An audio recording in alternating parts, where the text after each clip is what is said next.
Hi, I'm Mitchell Ringos. Welcome to Word for Word, where we offer you an in-depth look at some of our interviews with newsmakers from across the region. You'll have the opportunity to hear, word for word, how they responded to the news of the day. Police Chief Darcy Fleury held his first public town hall meeting Thursday night, allowing the community a chance to ask questions and raise concerns about the service. Some of the big topics covered included drugs and gangs, officer retention, and collaboration with social agencies. Actually getting a chance, you've been talking this up, getting a chance to talk to people. This is your first meeting, just how you feel coming out of this meeting. I think it went pretty well. I think a lot of good input from the audience and people, asking some really solid questions as to how policing is going here and offering some suggestions on things that they want to see done. So I think it went pretty well, exactly what I expected and wanted to see. And I'm going to get into some more specifics about some of the questions you were asked. A lot of different topics covered today. How do you take all that information and bring it back to HQ and say, here are some of the changes we're going to make, here's what the community is concerned about? So as that goes, it's not that we're going to make changes from what the people said. It's going to be an addition to what we're trying to strategize now. So the whole idea behind this town hall is to get the input from the community, talk to our people in our office and say, okay, here's our priorities as set out by the board, here's our priorities as set out by the city, province, that type of thing. And now here's some input from the community. So we have to work together within the office to really come up with what we want to see going forward and then put that out to our membership to say, this is where we really need to focus on our priorities for the next maybe 6 months, year, maybe into 2 years. And then, you know what, reset again. All right. One thing that was brought up was it's something we've already talked about. It's something you said you've heard from the community, beat policing, or more specifically, community policing. A lot of people seem to have an appetite for that. Hearing it from a larger group, I know a few people pointed that out as something they're interested in. What are your thoughts on that? Well, I wasn't really kidding when I said it. I've probably heard it about a dozen times over the last few days. A lot of people I've talked to and meetings that I've had, that's been brought up quite a bit. And I wasn't aware that we used to have a program of community satellite offices sort of thing. So that's one of those areas we're going to go back and have a look at with our resources and with our officers and say, is this something that we can maybe manage down the road? There's definitely a request for it. So we'll have to see if that's something that's doable. I can't really say right now because we have to do some examination first. But we'll have a look at it. When you hear people talking about problem spots in the community, I'll just take, for example, the ball diamond behind one of the schools just off of Clarkson there. Just when you're hearing that, is that what you want? Is what you and the other officers you want to hear that from the community, or? That's exactly what we want to hear because sometimes and you heard some of the people say they don't call or they have called and they're not getting the responses they want. We have to continually get that information. And yeah, that's what we want to hear because then we can maybe look at, again, another strategy. Do we spend some resources, maybe short term, to really tackle that situation? And, we don't want to be just hot spotting things because that's not going to really be productive. But if we can really concentrate on these types of things and really put some effort into those areas, we might see some results. Something that was brought up, and again, I go back to it's something we have already discussed, but someone was talking about the importance of when it comes to things like homelessness, drug issues. A lot of that comes down to social groups being able to assist, not always being a police, I guess, first response for police.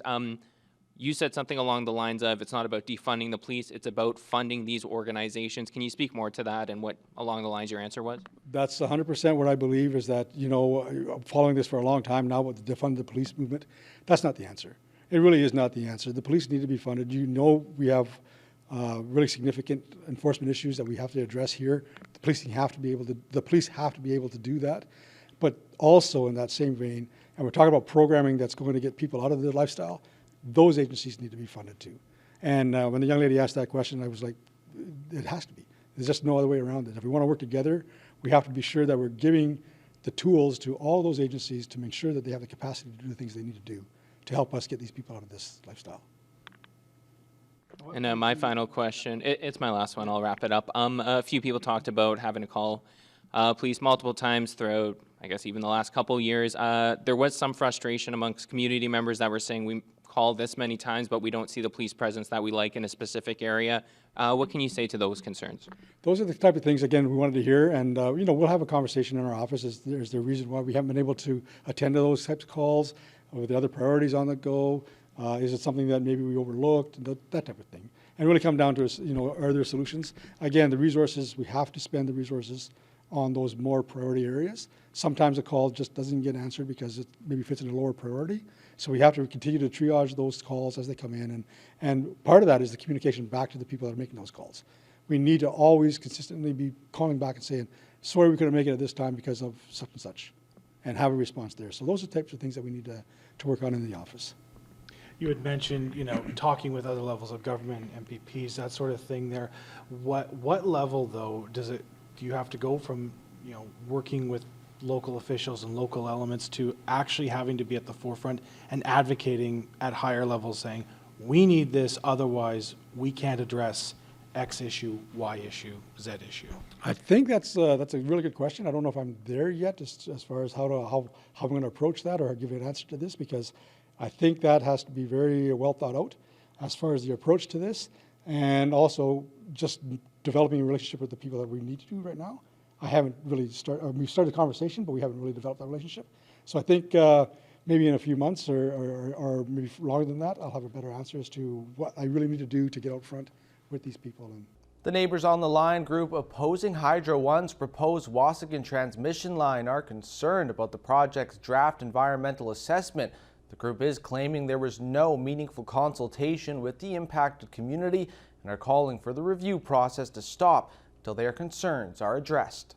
A number of meetings now for the group. Specifically today's, what was the purpose of today and what were some of the issues that were raised throughout this process? Today we did a public response to the environmental assessment draft that was released by Hydro One Networking Incorporated last week.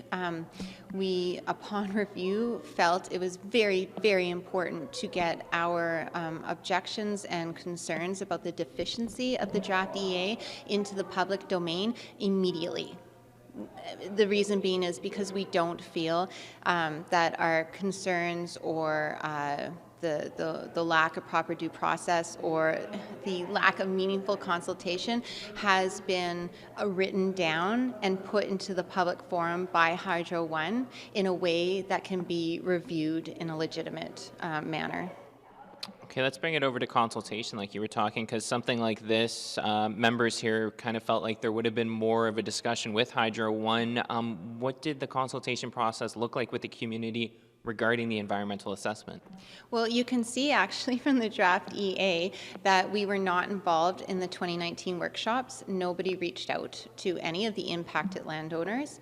And then they skipped forward from 2020 to 2023, and on January 16th of 2023 is when my parents were made aware that they would be so impacted in regards to this preferred route. And that is the only time that any type of consultation began, and we demanded it. They did not come out previous to that to our hall. They booked these open houses and information sessions at rec centers that are 45, they're 30 kilometers away, if not more. And they did not make us aware directly that they were even happening. So the consultation for us has been since the end of January. Okay, let's change it over to the assessment itself. A lot of points brought up throughout the meeting today. Maybe personally for you, what were one or two that you looked at the assessment and said that just doesn't seem right? Because there were a few points brought up today. Well, a big one for me is I have looked very closely at the alternate route, the Neighbors on the Line alternate route that Brian LaMarche had put together. And even from way back, it is represented in the EA as well, but even from way back when they had presented their findings and the evaluation of both lines side by side, I recognized immediately that the criteria numbers did not add up to the graphs that were shown in the public domain, and it's because they weren't based upon weighted variables. So basically, if we got a 48 and Hydro One got a 52 on their preferred route, we got a 0 and they got 100, which is not an appropriate representation of the alternate route that was presented to them. So that's a big one. And then, I mean, for myself and for the community at large, human So the human impact, when we're talking about impacted landowners, communities, and families, is non-existent in their criteria. So I would suggest there's serious lawful issues with that. There is a requirement, we're taxpayers, we're citizens, to be made a part of that criteria, and we're just not in the criteria. So I would suggest it's invalid. Okay, you answered two of my questions there. I was going to ask about that aspect as well. Since the environmental assessment came out, draft, obviously, discussions with Hydro One, has anyone reached out to the group? Has the group reached out to Hydro One? What does that look like? So I did invite Hydro One Networks to this press release. I asked them to attend because this is a direct response to the review of the EA draft. Other than that, there has been no communication.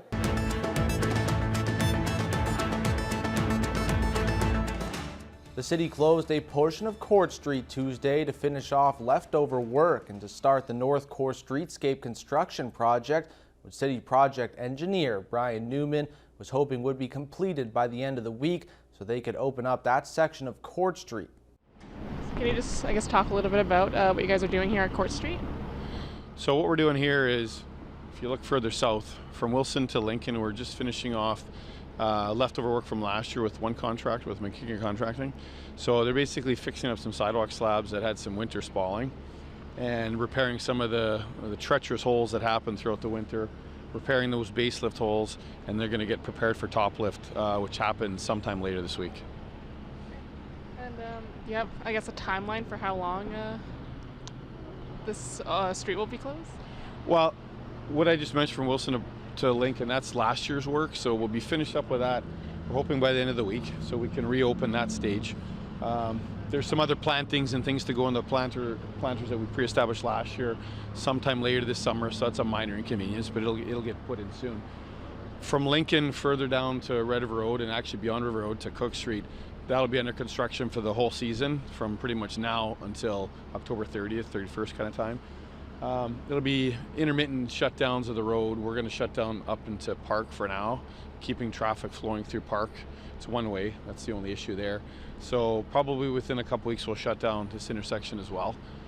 And then it'll just continue on right to Red River. So it's an area that you're going to want to avoid for construction. We want to establish and reestablish that businesses will be open as usual. We're going to have lots of access through temporary fencing, as you see here, lots of signage, lots of media releases, that type of thing.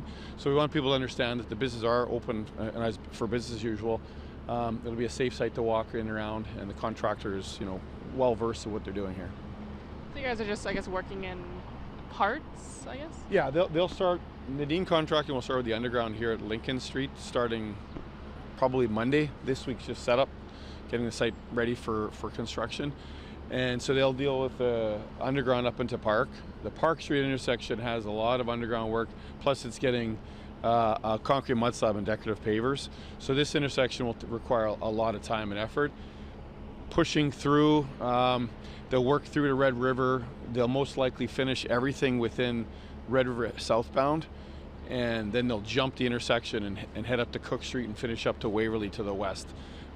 It's going to depend on how things work and delivery of materials and staffing and that type of thing, but the intent is to have everything done by October 30th of this year.